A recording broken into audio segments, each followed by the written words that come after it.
Hello दोस्तों, कैसे हैं आप लोग। मैं उम्मीद करती हूँ कि आप सभी अच्छे ही होंगे। दोस्तों, आज हम इस कहानी अज्ञानी कौन का रोचक वर्णन करेंगे। एक मजदूर को मिट्टी खोदते हुए अचानक एक हीरा मिल गया। उसने उसे अपने गधे के गले में बांध दिया। एक दिन एक दुकानदार की नजर गधे के गले में बंधे उस हीरे पर पड़ गई। उसने मजदूर से उसका मूल्य पूछा। मजदूर ने कहा, 1.25 सेर गुड़। दुकानदार ने मजदूर को 1.25 सेर गुड़ देकर वह हीरा खरीद लिया। दुकानदार ने भी उस हीरे को एक चमकीला पत्थर समझा था, लेकिन अपनी तराजू की शोभा बढ़ाने के लिए उसकी डंडी से बांध दिया। एक दिन एक जौहरी की नजर दुकानदार के उस तराजू पर पड़ गई। उसने दुकानदार से उसका दाम पूछा। दुकानदार ने कहा, 5 रुपए। जौहरी कंजूस व लालची था। हीरे का मूल्य केवल 5 रुपए सुनकर समझ गया कि दुकानदार इस कीमती हीरे को एक साधारण पत्थर का टुकड़ा समझ रहा है। वो उससे भाव ताव करने लगा। 5 नहीं, 4 रुपए ले लो। दुकानदार ने मना कर दिया, क्योंकि उसने 4 रुपए का 1.25 सेर गुड़ देकर खरीदा था।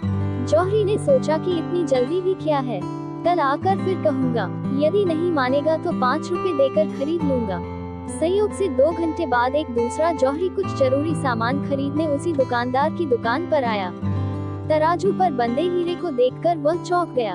उसने सामान खरीदने के बजाय उस चमकीले पत्थर का दाम पूछ लिया।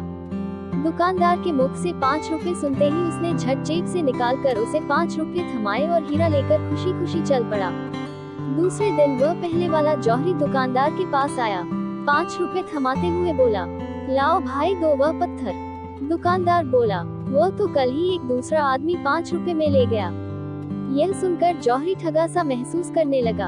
अपना गम कम करने के लिए दुकानदार से बोला, अरे मूर्ख, वह साधारण पत्थर नहीं, 1 लाख रुपए कीमत का हीरा था। दुकानदार बोला, मुझसे बड़े मूर्ख तो तुम हो।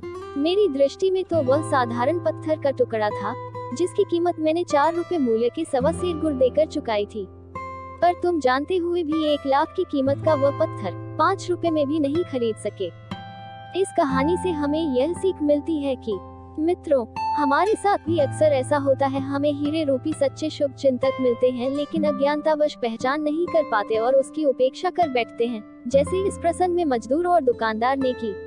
और कभी पहचान भी लेते हैं, अपने अहंकार के चलते तुरंत स्वीकार नहीं कर पाते और परिणाम पहले जौहरी की तरह हो जाता है और पश्चाताप के अतिरिक्त कुछ हासिल नहीं हो पाता।